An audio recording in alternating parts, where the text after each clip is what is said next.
Hello, welcome to the monthly Moan for the Citylife2050 channel. I'm Terry A. Abbott. Now, I've got to make a little apology, because last time out, I said this. This is the first monthly Moan. I will do a monthly Moan before Christmas, where I will be looking at how bad the television is for the Christmas month. But until then, have a great one.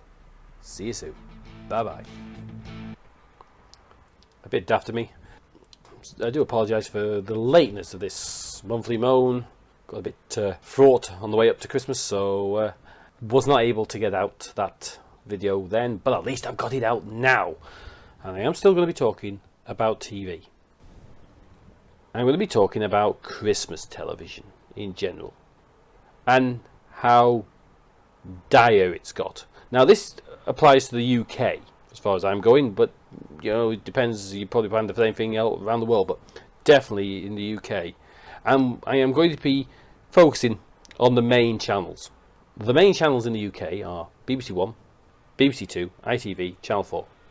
Channel 5 as well, you could put in there as a main channel, but that's only started in 1997. It's easier to focus on the big channels that came before it, and mainly BBC One and ITV. BBC One first. Looking back for several years, they've pretty been consistent with their Christmas output. Stuff in the morning for kids, in the afternoon, a family film, in the evening, light entertainment. It's ITV that I want to talk about. Now, in the past, they had the same format. Kids stuff in the morning, and then in the afternoon a film, and then in the evening it was light entertainment. Then they decided to change. They still had the stuff in the morning for kids, and then they decided to go and have a bit more films. And then they just went to, we don't give a crap about anything, and it went really bad. And that's in the last 15 to 20 years, basically, that ITV have just gone and lost the plot. Here is what ITV were offering way back in 1988, and it is a hell lot different to the sort of stuff you get now.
Oh, wow, what a difference. Back in 88, films, sitcoms, game shows, everything, chat shows, the whole Christmas caboodle was there. The things that you liked at Christmas were there. What do you think ITV do now? We know.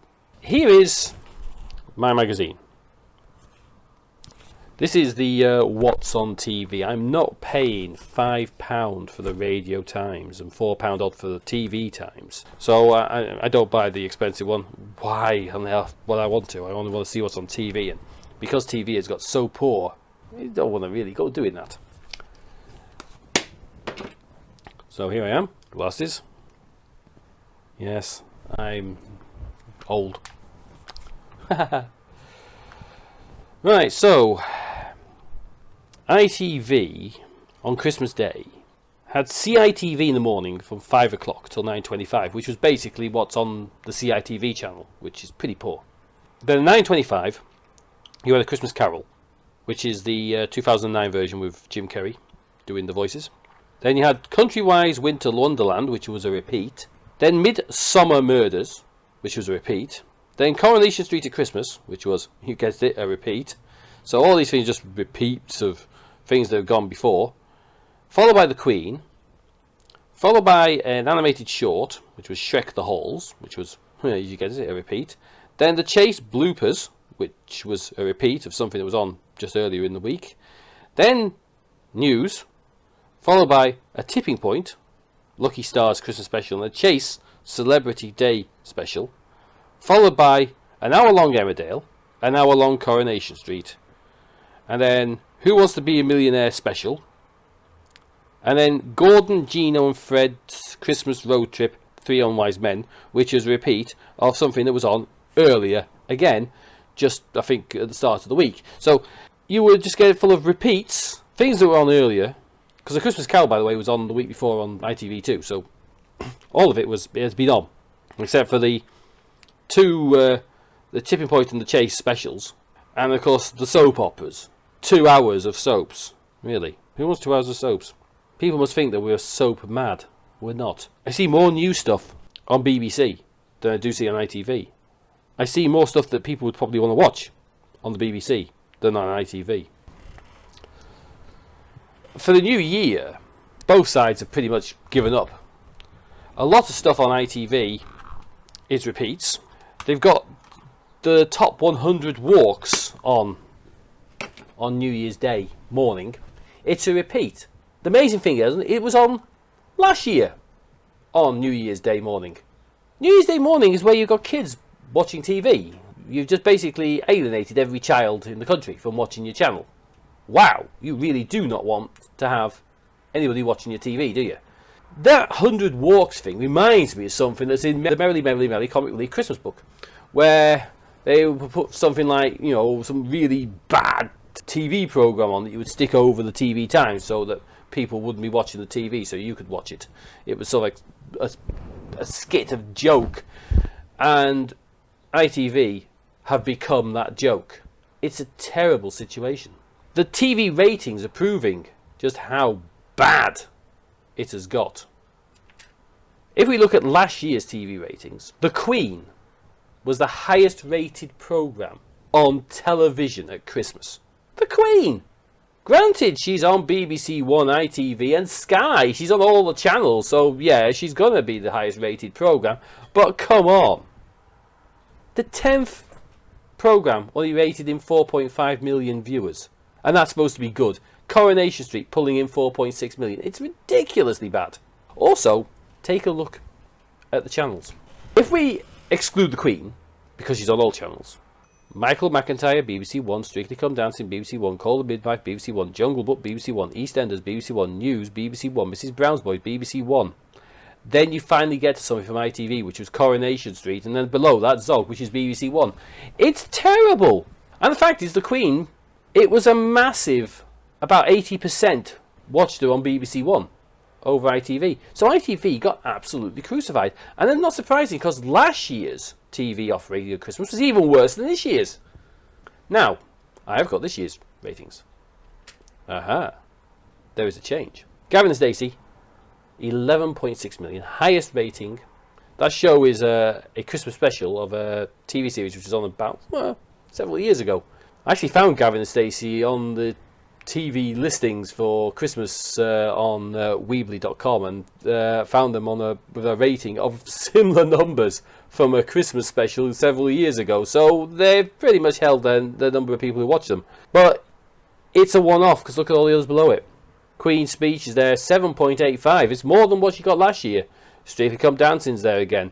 Now EastEnders is there, Michael McIntyre, Call the Midwife, Mrs. Brown's Boys. Looks very similar, doesn't it? And then you've got Coronation Street and Emmerdale. Now, they've come up from a slight bit. Coronation Street's jumped up to 8, and Emmerdale's come from 11th, by the way, or last year. So they've moved up to 9th. But the figures are lower. And then Finding Dory, which is a film, and it's not a particularly good film, so we wouldn't expect it to get a high rating. It's still got nearly 4 million viewers. It's still poor, though. Even though Gavin and Stacey is the runaway winner, in years gone by, it wouldn't have got anywhere. Let's look at 1999, for example. This is the 1999 viewing figures. And you can see instantly a difference. Now, Gavin and Stacey would drop in at number 6 on this list, so it wouldn't have got anywhere near the top. Top programme, Coronation Street, 14.7 million viewers. That is 10 million more than what it gets now. It does show how poor Coronation Street has got, by the way. It's nothing to do with people not wanting to watch it. It's the fact that it has got so absolutely lousy over the last few years. Vicar of Dibley comes second, 12.4 million. Who Wants to Be a Millionaire? 12 million. Even Who Wants to Be a Millionaire? Massive loss of viewers since it was on years ago. All of them have lost viewers. But it's noticeable to see there on them figures. Is ITV are there top? ITV are there in third. They're in there. They're in the top 10. They're joint 7th with Emmerdale and Touch of Frost. And they've got the Who Wants to Be a Millionaire twice. But look at the viewing figures. There's nothing there that is below, as I say, 11 million viewers. If you look at last year's viewing figures, and the same goes for this year, only Gavin and Stacey gets anywhere near getting into the top 10. And it still wouldn't be anywhere higher, not even number 6. So, what does that tell you about TV? It tells you that they've lost the plot. That's very good if you're a channel that's held together by a licence fee, isn't it? Where half the population now couldn't be asked about your TV programmes, BBC. And it's worse for you if you're a channel that requires advertising. When you find out that your viewing figures are now going down the spout, well, you're going to get less money from advertisers. And why? Because you're losing viewers. Catering for a smaller and smaller minority of viewers, and basically older viewers, because that's the only people watching your TV now. You've lost everybody up to about 50. That's the case. Where do you go? You can't go anywhere. Unless you have a fundamental rethink, and even that may not save you. You've already done the damage. You lost your viewers through sheer incompetence. And it'll be damn hard to get any of them back. Well, that'll be it from me. If you like what we do, please like and subscribe and hit the notification bell. You can visit me on the website at www.citylife2050.com. Well, that's where the graphic novel lives. If you want to support us, you can do through Patreon. That supports this channel, the website, and the graphic novel that sits on it. That's it for 2019. I hope you have a very happy new year. I'll see you all in the new decade. But until then, stay safe. Bye-bye.